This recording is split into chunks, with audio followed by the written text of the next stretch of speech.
अतिवृष्टीसाठी ओळख असलेल्या चंदगड तालुक्यात यंदा मृग नक्षत्राच्या सुरुवातीला काही भागात पावसाने हजेरी लावली. म्हणून शेतकऱ्यांनी हजारो रुपयांची महागडी भात बियाणे खरेदी करून ती शेतात पेरली.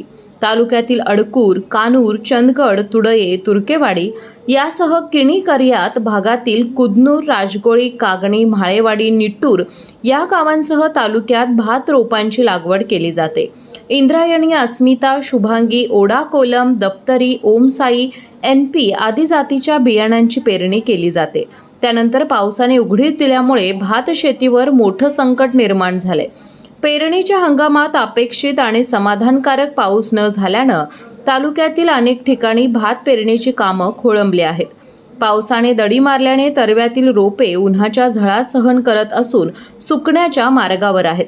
त्यामुळे हवालदिल झालेल्या काही शेतकऱ्यांनी 500 ते 1000 रुपये देऊन टँकरच्या माध्यमातून पाणी आणून तरव्याला पाणी देण्यास सुरुवात केली आहे. अतिरिक्त खर्च सहन करून आपल्या पिकांना जीवनदान देण्याचा प्रयत्न शेतकरी करत आहेत. पावसाअभावी शेत जमिनींमध्ये पुरेशी ओल नसल्यानं बैलांच्या तसेच यांत्रिक पद्धतीने होणाऱ्या पेरणीच्या कामांनाही अडथळा निर्माण झालाय. यंदाच्या बदलत्या हवामानाचा फटका चंदगड तालुक्यातील शेतकऱ्यांना बसताना दिसत आहे. एकीकडे बियाणे, खते आणि मजुरीचे वाढलेले खर्च आणि दुसरीकडे पावसाची अनिश्चितता यामुळे शेतकऱ्यांची चिंता वाढली आहे. जनप्रवास लाईव्हसाठी चंदगडहून विजयकुमार कांबळे.